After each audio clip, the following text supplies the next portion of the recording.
오늘 우리에게 주신 하나님 말씀은 요한복음 1장 1절부터 3절까지 기록된 말씀입니다. 요한복음 1장 1절부터 3절까지 말씀.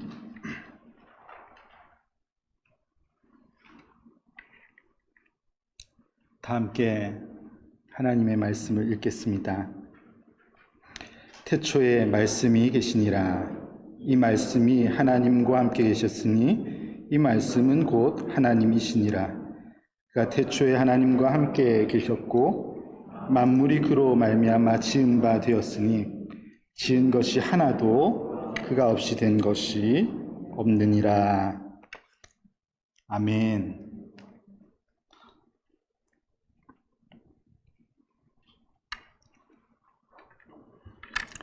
향기로운 삶으로 예배하는 그런 한 주가 되셨는지 모르겠습니다. 어디에 머물든지 우리의 삶이 하나님께서 기뻐 받으시는 그런 향기가 되기를 간절히 소망합니다. 오늘 우리가 함께 모여서 드리는 이 예배 역시 하나님께서 기뻐 받으시는 향기로 드리는 그런 예배가 되기를 간절히 소망합니다. 여러분, 제가 지난주에 예배를 드리는 사람들 설교를 처음 시작하면서 예배는 어르신께 한 주에 한 번 식사를 대접하는 것, 그런 것이 아닙니다. 이렇게 말씀드린 게 기억이 나시죠? 결코 그런 마음으로 예배하는 분들이 아무도 안 계셨으면 좋겠습니다. 식사 한 끼 차려드리고 용돈 좀 넣어드리고 이런 게 절대 예배가 아님을 우리가 잘 깨달아야지 되겠습니다. 오히려 그 반대이죠.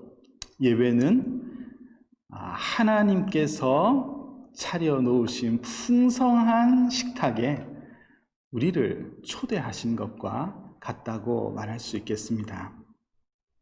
우리가 대접해서 그분을 즐겁게 해드리는 그런 행위가 예배가 아니라 연약한 우리를 초대하시고 하늘의 만찬의 기쁨으로 우리가 나아가는 것, 이것이 예배의 모습이라고 말할 수 있겠습니다.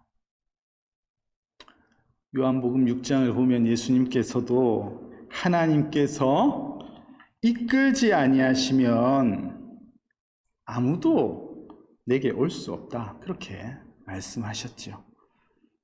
하나님께서 오라 하셔야지 올 수 있는 것입니다.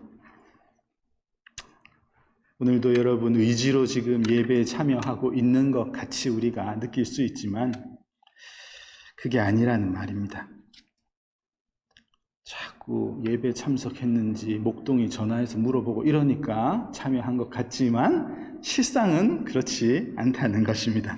영이신 하나님께서, 보이지 아니하시는 하나님께서 우리를 이 귀한 자리에 초청하셨고 우리의 영이 그것에 반응해서 예배의 자리에 나오게 된 것입니다. 우리의 몸은 안 나오고 싶었죠? 더 누워 계시고 싶죠? 나가서 뭐 하고 싶죠? 그러나 영이신 하나님께서 예배의 자리에 초청하셨을 때 우리의 영이 반응하고 예배에 나오게 된 것임을 여러분 믿으시기를 바랍니다. 그러니까 이 잔치의 주인, 잔치의 호스트가 누구십니까? 하나님이십니다. 하나님. 다시 한번 기억하십시오. 예배는 하나님의 것입니다. 예배는 우리 게 아니에요. 예배는 하나님의 것입니다. 요한계시록에서 우리가 천국에서 드리게 될 영원한 예배를 혼인잔치, 잔치상이라고 그렇게 표현하고 있습니다.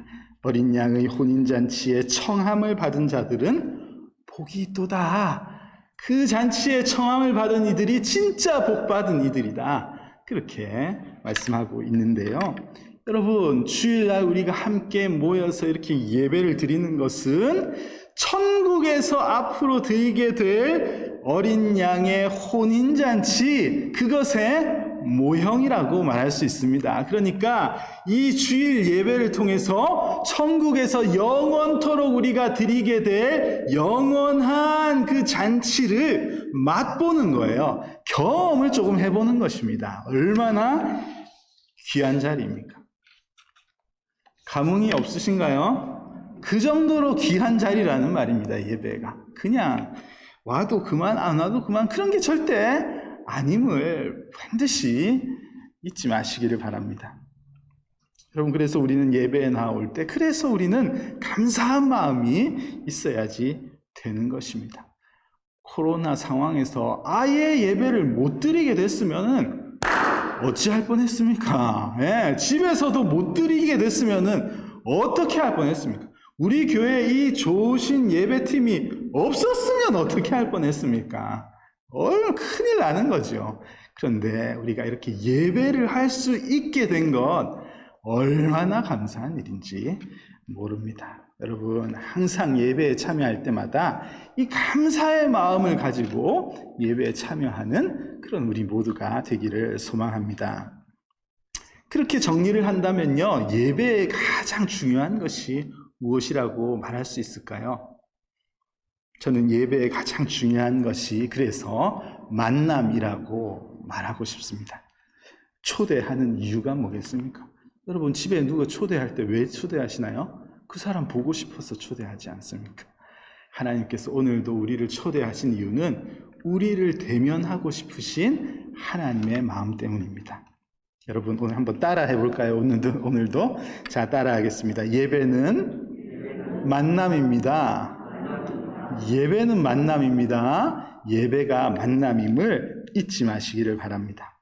여러분, 하나님께서 인간을 창조하신 목적이 이사야 43장에 보면은 찬송을 받으시기를 원하시는 하나님께서 인생을 창조하셨다고 그렇게 말씀해 주시지요. 하나님은 사람을 창조하시면서 사람을 통해 예배 받으시기를 원하셨습니다. 사람을 만나기를 원하시는 거예요. 함께 소통하고 교제하기를 기뻐하시는 것이 하나님의 목적입니다. 그것을 통해서 하나님은 영광을 받으시기를 원하셨다는 말입니다.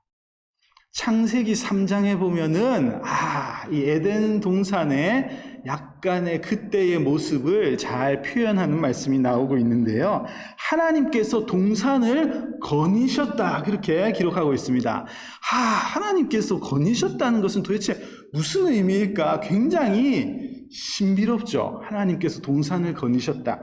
어떻게 거니셨을까?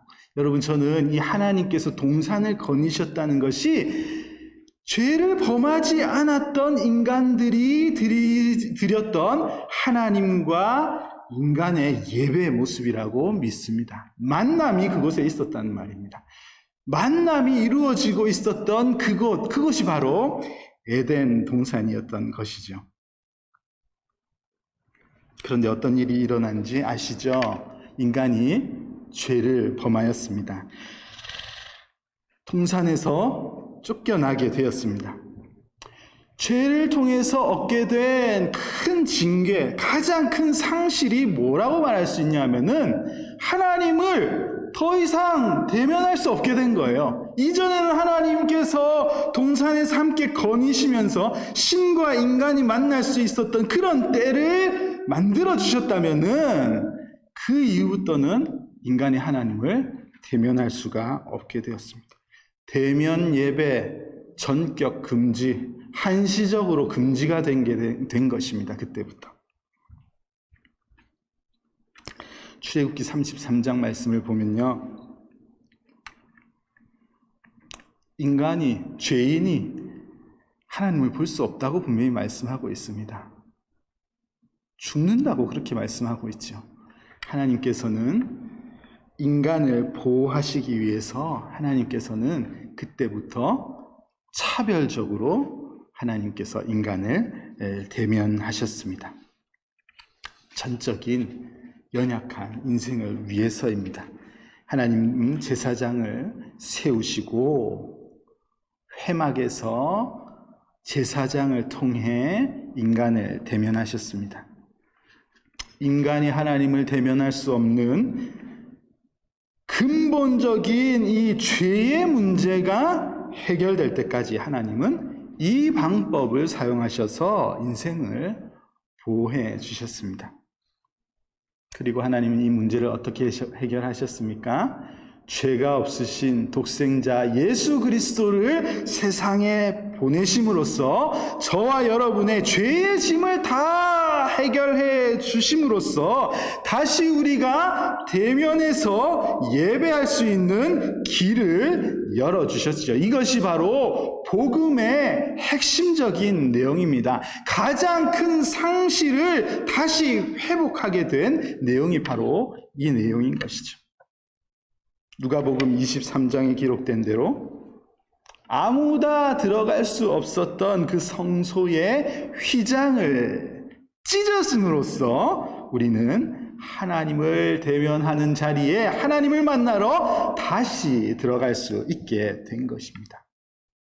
히브리서 기자의 표현대로 예수의 피를 힘입어서 성소에 들어갈 수 있는 담력을 우리가 얻게 된 것이죠. 이제는 누가 방해할 수가 없는 거예요. 누구도 막을 수 없는 것입니다. 예수 그리스도의 피를 힘입은 우리는 예배의자로 설 수 있게 된 것입니다. 감흥이 없으세요? 정말 기쁜 소식이죠. 절대 우리는 나아갈 수 없는 그 길을 예수님께서 열어주셨다는 말입니다. 여러분, 다시 우리가 예배의 대상인 하나님을 만날 수 있게 된 이 사실을 기뻐하며 감사하며 예배의 자리로 나아가면 좋겠습니다. 그래서 아까 찬양송한 것처럼 주님 앞에 빨리 나가고 싶은 우리의 마음, 죄악을 벗어버린 우리 영혼이 되었기 때문에 빨리 예배의 자리에 나아가고 싶은 마음, 그것을 우리가 표현하면서 예배는 시작하는 것입니다. 자, 그렇다면 우리가 예배를 다시 회복할 수 있게 되었기 때문에 우리가 이제 근본적으로 다시 할 수 있게 된 게 뭡니까? 뭘 못하다가 뭘 하게 된 거죠? 하나님을 대면하지 못하다가 대면할 수 있게 된 것입니다. 하나님을 볼 수 없게 완전히 길이 막혀 있었는데 하나님을 대면할 수 있는 길이 열린 것입니다. 우리를 초청하신 하나님이 잔치에 나와서 하나님을 만날 수 있게 된 것이죠. 그러므로 오늘도 예배를 통해서 가장 중요하게 얻을 수 있는 우리의 유익은 하나님을 만나는 것입니다.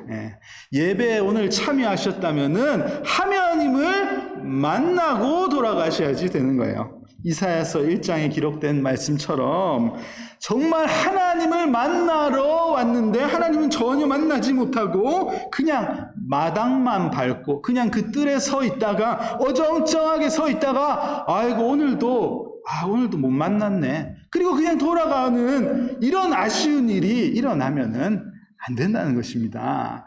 예배에 왔으니 하나님을 만나고 돌아가는 일들이 모든 참여자들에게 일어날 수 있어야지 되겠습니다. 여러분, 그러면 우리는 어떻게 하나님을 대면할 수 있습니까? 이거 아주 중요한 문제 아닌가요? 아주 중요한 문제죠. 어떻게 우리가 하나님을 대면할 수 있는가?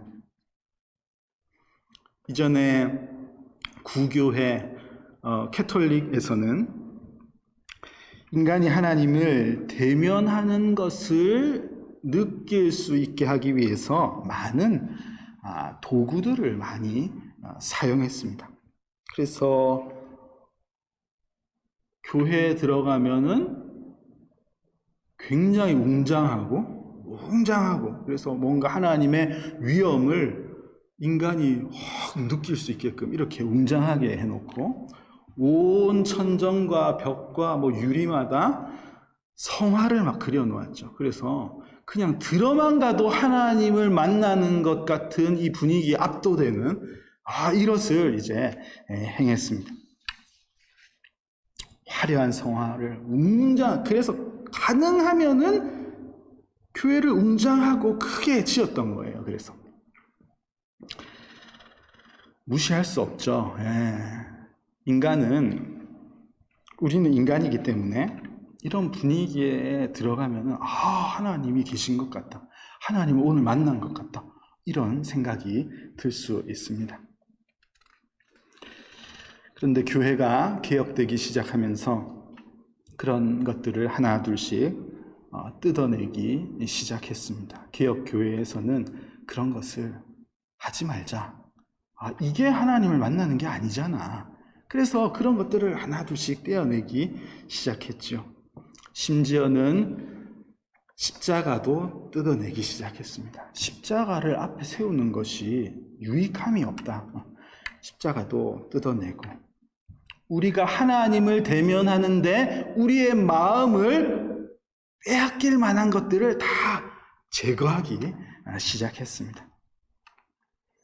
하나님을 만나는 것이 예배의 가장 중요한 부분인데, 십자가를 보면서 하나님을 대면한 것처럼 그냥 느끼고 위로를 받고 간다거나, 그냥 웅장한 이 분위기와 어떤 캐톨릭에서 사용한 이런 웅장한 음악이나 이런 것에 압도되어서 하나님을 만난 것 같은 것을 느끼고 거기에 그냥 위로를 받고 돌아가는 것은 잘못된 것 아닌가?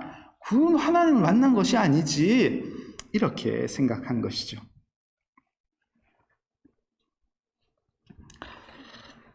제일 좋은 것은 아름다운 십자가도 걸려 있고 아름다운 성화도 많이 붙어 있어도 그것은 그것대로 아름다움을 우리가 누리고, 그것과 상관없이 하나님을 대면할 수 있는 것이 사실 가장 이상적인 교회이고 성도의 모습일 것입니다. 그러면 얼마나 좋겠습니까? 그런데 우리 종교개혁자들은 인간의 부패된 그 본질적인 이 죄성이 너무 강하다는 것을 받아들였습니다. 그래서 사람이 그렇게 잘 되지 않는다. 그래서 이런 것들을 하나하나 없애기 시작한 것입니다. 우리 강단에는 십자가가 있죠. 스크린이 올라가면은 아름다운 십자가가 있습니다. 사실 저는 참 좋아요. 저는 십자가가 있는 게 좋습니다. 제가 자라온 교단이나 교회에는 십자가가 대부분 없었던 것으로 기억합니다. 어떤 분들은 교회 왔다가 왜 교회에 십자가가 없습니까? 하면서 이상한 교회라고 그렇게 얘기하는 분들도 계셨습니다.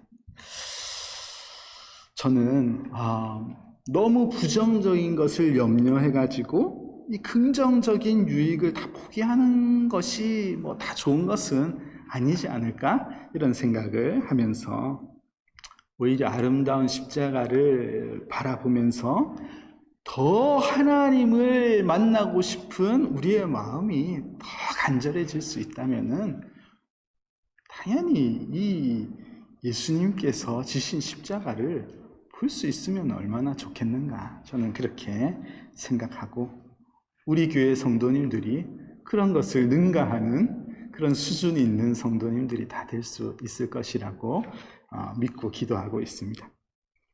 자, 그러면 여러분, 우리가 어떻게 하나님을 대면할 수 있는가? 오늘 우리가 읽은 요한복음 1장 말씀이 그 부분에 대해서 알려주신다고 믿습니다.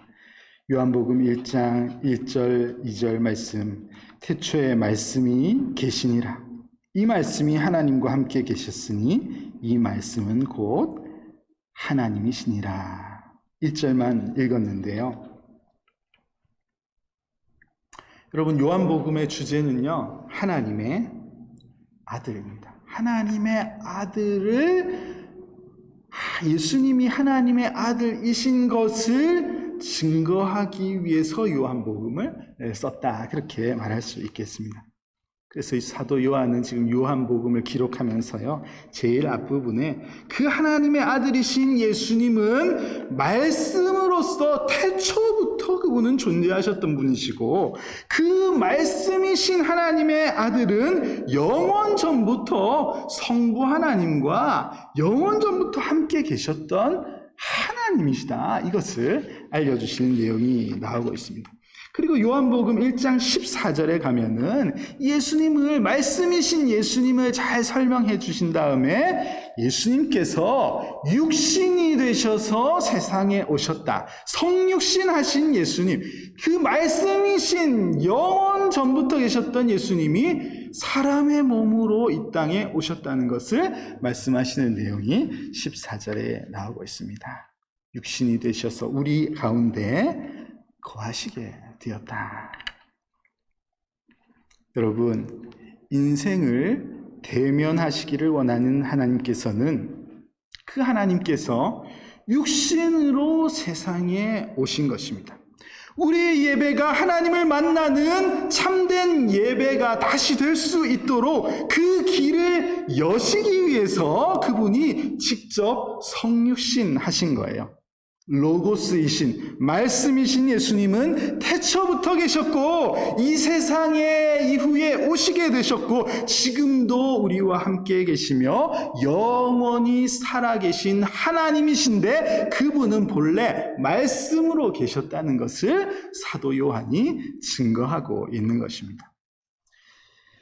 종교개혁자들은요, 바로 이렇게 말씀으로 오신 하나님을 지금도 우리는 예배 중에 대면하는 것이 예배의 가장 중요한 것이다, 이렇게 깨닫고 가르치기 시작했습니다.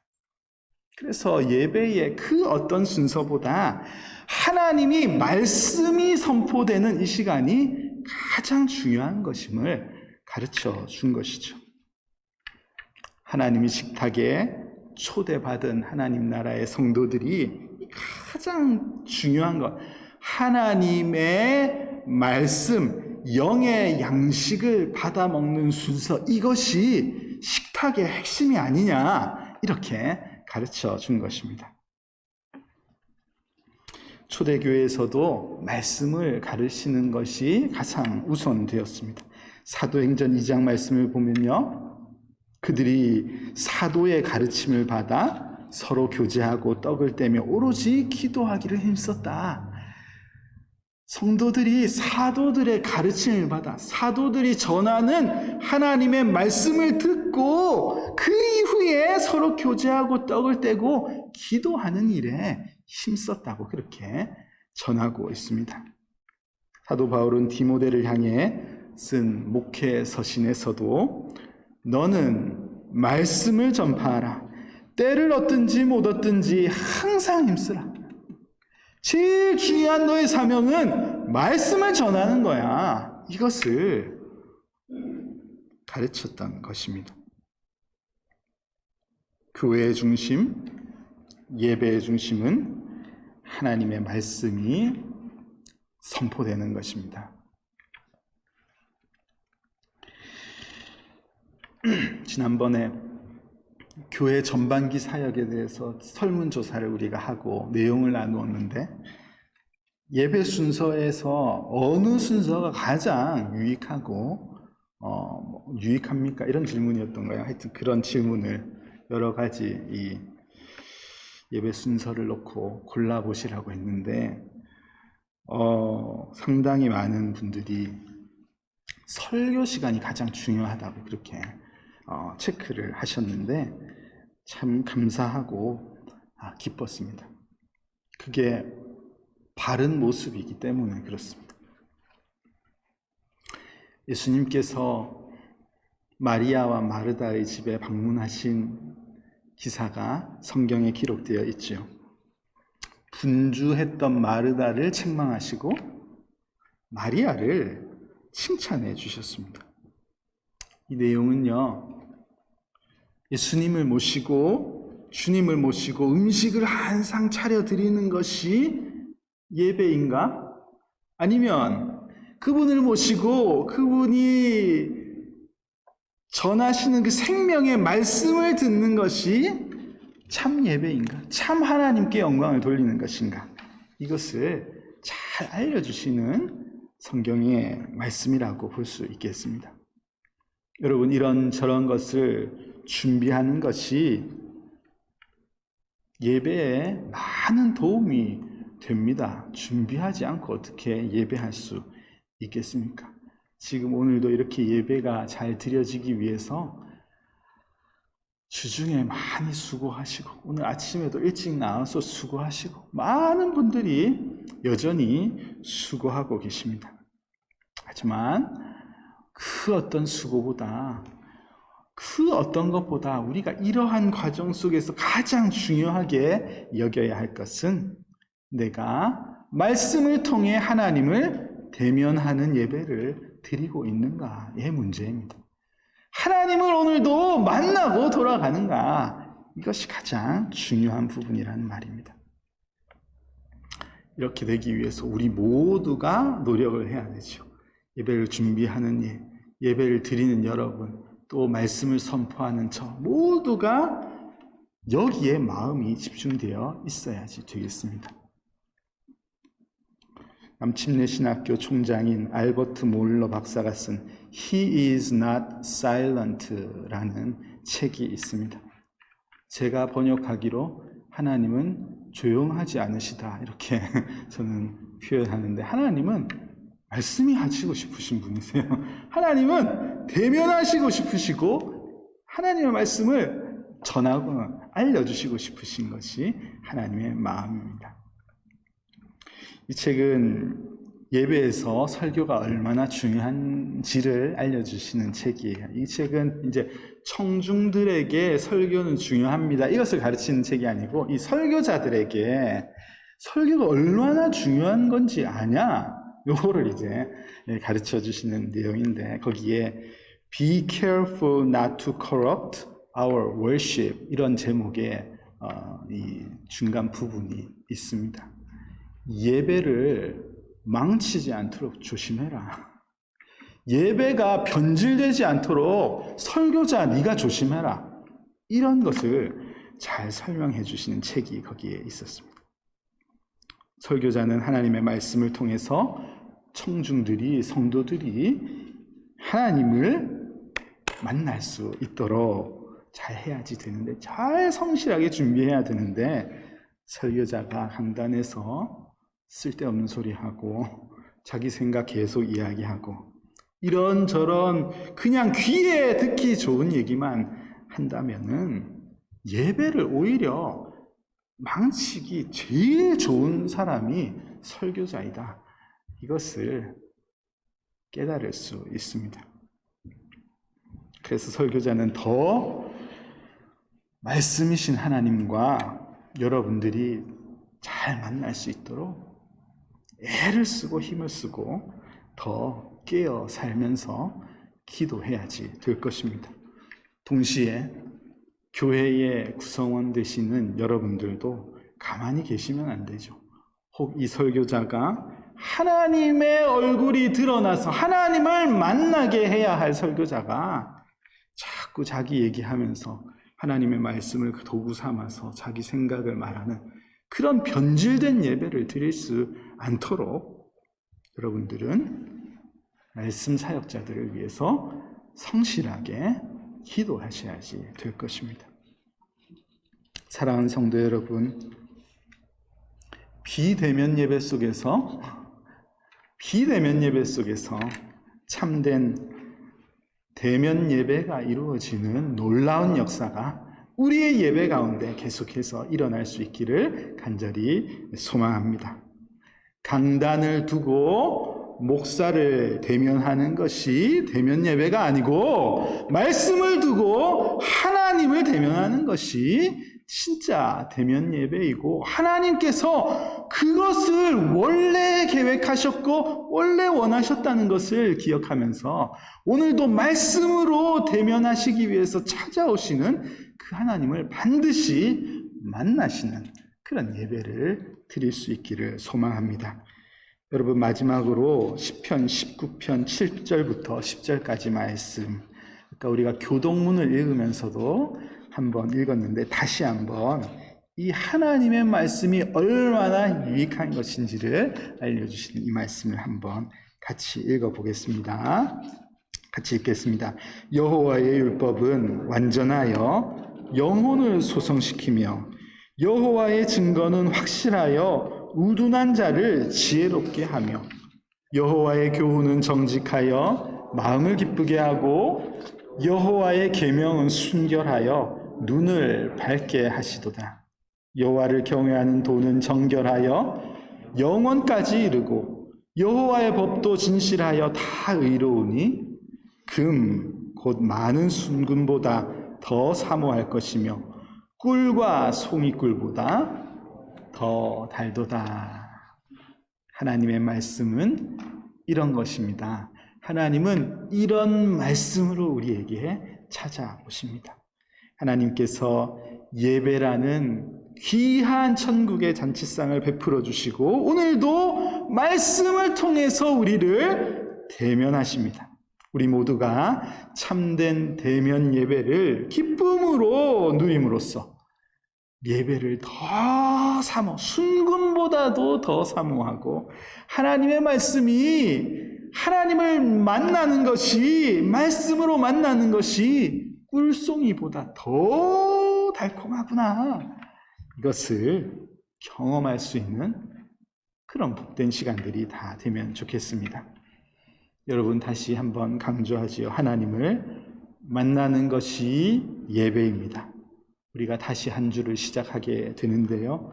오늘도 나를 만나주신 말씀으로 나를 찾아오신 하나님으로 인해서 한 주 내내 기쁨이 넘치시기를 원하고 또 한 주를 살아가시면서 다시 말씀으로 만나게 될 그 예배를 기다리고 사명하면서 한 주를 승리하면서 여러분 계신 곳에서 또 그곳에서도 예배드리는 모든 예배자들이 다 될 수 있기를 간절히 소망합니다.